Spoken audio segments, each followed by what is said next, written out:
Good Thursday evening. It is 8:30 on the 17th of September. Time for the Nightbeat, streaming live from our digital news center here at WIBW 13 News. I'm David Oliver. Welcome in for the broadcast. Take a quick live look at the sky from our Capitol Federal Skycam in downtown Topeka. Clear skies out there right now. It's dry at this hour, but we're talking about some pretty good rain chances moving in overnight into tomorrow and for a pretty good chunk of tomorrow as well. Jeremy's going to be along here in a few minutes with more on the forecast leading into the weekend. There's some good news in terms of some of the high school football games on Friday night as far as the weather is concerned. Maybe not so good news for Saturday for KU's home game. Of course, K-State's on a bye week, but Jeremy's going to have more on those forecast details coming up here on the Nightbeat. I'm going to get you a couple quick news headlines here that we're following on this Wednesday. Kansas lawmakers are trying to figure out right now if affordable housing tax credits outweigh the benefits or what they should do with these things. Is it going to be harmful to the state budget? They got some new audit numbers down at the State House today. Several lawmakers were back there kind of weighing over the information, diving deeper into some of the numbers, crunching the numbers, if you will. Our Callie Holthouse was there, and she has this report to show you tonight. The audit gave lawmakers some insight about details like how those tax credits work, how many projects are using those credits, and what fiscal impact they might have on the state's tax revenue. It found $73 million in affordable housing tax credits awarded to 67 projects in 2023, like the Highcrest development in Topeka, led by Cent Incorporated. It estimates $730 million in foregone tax revenue over the next decade, amounting to billions in the following decades. Developers will have to use those credits by the time the program expires in 2028. The audit did leave legislators with plenty of questions, like what would happen if developers used them all in the final hours. Sure, but I want to know more of a worst case scenario is what I'm looking for. What could we be looking at if the carry forwards were carried through? The Kansas Housing Resource Council is at the center of these discussions as the entity that awards the affordable housing tax credit. It says the audit fails to consider factors that could offset the projected losses in tax revenue, like job creation and capital investment. That said, it is a complex discussion to have, and we need to make sure that our policymakers have that full, complete picture. So we're going to work with the legislature, with the governor, with post-audit to make sure that they have the information and tools they need so that they can determine how they're going to best address their constituents' housing needs through programs like the tax credit. That was our Callie Holthouse reporting from the State House there. Of course, that was the special committee on taxation that was going over that audit, looking at those numbers, trying to make heads or tails of the information. And they're going to be back to meet once again at the State House coming up October 13th. And we will, of course, let you know exactly what happens once they go back to meet again there at the State House. We are, of course, moving into that time of year right now when you start to see a lot of the same kind of fundraising campaigns that you typically see in the fall. That often includes the United Way of Kaw Valley. And in fact, it's ready once again to get to work on another year of fundraising with the help of a familiar face. Let me show you what they were doing, in fact, today to kind of kick things off. United Way introduced this year's chairperson for the Shawnee County campaign, Security Benefit CEO Doug Wolf. Wolf hopes to steer the organization toward its 2025-26 goal of $1.4 million. The beauty of giving to the United Way, they always said, is then it gets spread out because there's so many deserving not-for-profits and charities. And today's day and age, especially with government funds at risk and people's wallets stretched, it's more important than ever to give. Security Benefit was the largest corporate contributor to United Way last year, raising more than $226,000 for the organization during that annual campaign. So again, you're going to be hearing more about that campaign as it gets kicked off into high gear heading into the next couple of months. An event that we cover every year during the fall season as we get closer to fall officially, I guess, is a very fun event here in Topeka. It's for 501 students and families. It's that annual Fall Fitness Night. Here's me show you what was happening tonight over there, because this was one that we got out there to cover. A lot of folks out there having fun. USD 501 hosted that annual Family Fitness Night at Hummer Sports Park once again. There were a ton of activities there set up tonight to get the kids moving, along with several informational opportunities too to learn more about fitness and nutrition. Right now, our obesity levels around the nation are at their all-time high, so any way we can teach kids to be active and eat healthy improves their life and longevity to be better off overall.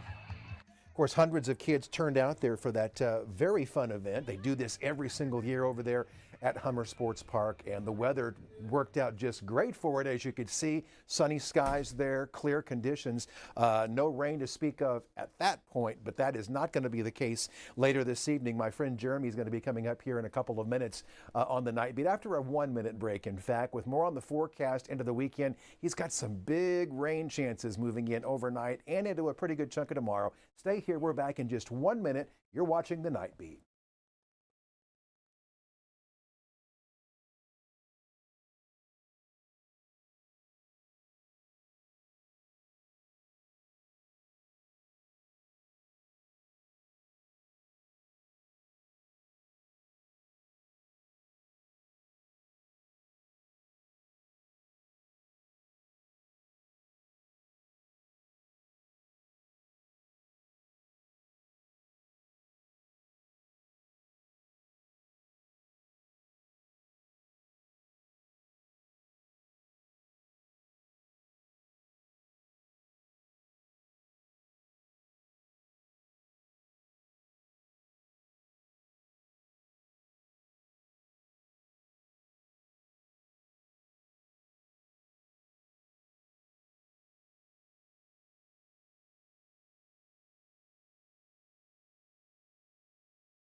Okay. All right.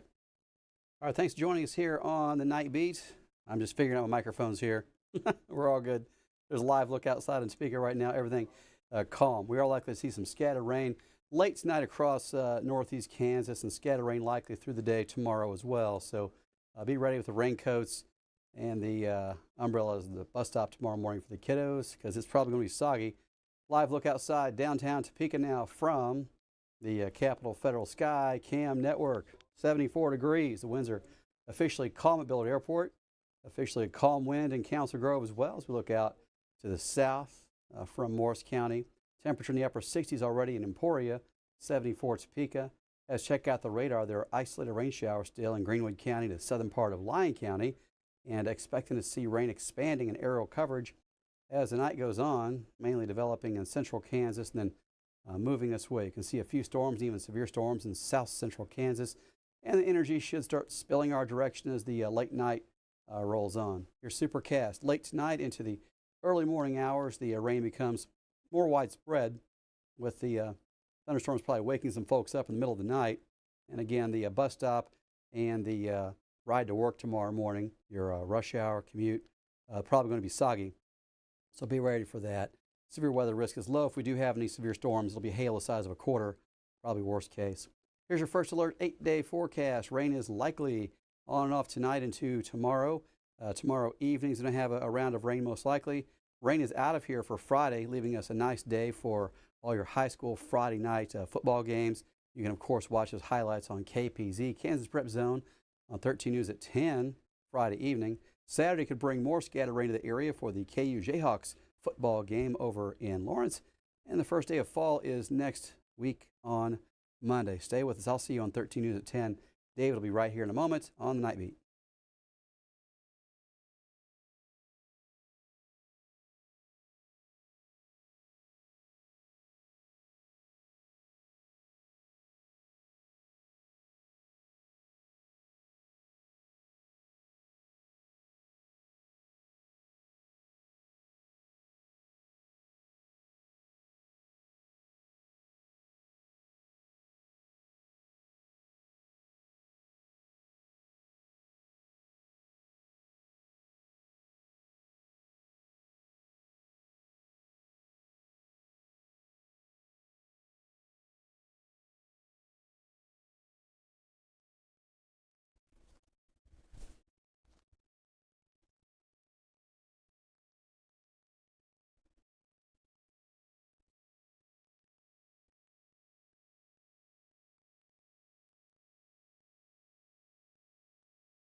Welcome back here as we wrap up the Night Beat on this Wednesday evening on the 17th of September. Kind of hard to believe the month is half over. Again, the live look there from the Capitol Federal Skycam in downtown Topeka. We hope you will join us tonight for 13 News at 10, which you can watch over the air or on your streaming apps as well. I forgot to mention earlier, too, welcome into those of you watching right now live on Facebook and YouTube with us tonight.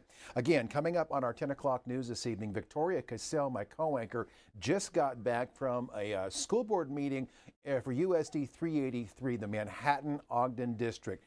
They had a school board meeting tonight. One of the topics included the public comments of a board member surrounding the recent assassination of conservative activist and podcaster Charlie Kirk. We were there. You're going to hear what was some of the things that were said there tonight, coming up at 10 o'clock this evening. Also, we're going back down to Emporia to report on what life is like there now after the Tyson food plant closure. You may recall that happened. A lot of folks lost their jobs. Some stayed in the community. Some moved on. We're going to be talking with one person who moved on to do a new career there in Emporia, stayed in Emporia, is trying a hand at something else, and we'll have that story coming up, the update for you on our news tonight. Also, perhaps you heard today, the Federal Reserve cut the key interest rate by 1/4 point, so we'll delve deeper into what that means for your money. What does it mean for your bottom line? We'll get some perspective coming up at 10 o'clock. And we're going to talk more about the fact that one of the winningest coaches in Kansas history, Steve Bushnell, is back at the helm of Seaman Baseball. It's a pretty cool story. He just couldn't stay away. He's back over there to do some coaching, and we'll have more on why that is tonight at 10 o'clock. Thanks so much for watching the Night Beat. We're streaming on your various streaming apps Monday through Friday at 8:30 with news and weather information. Have a great rest of your evening. Stay dry out there tonight and again tomorrow. We will see you tonight for 13 News at 10.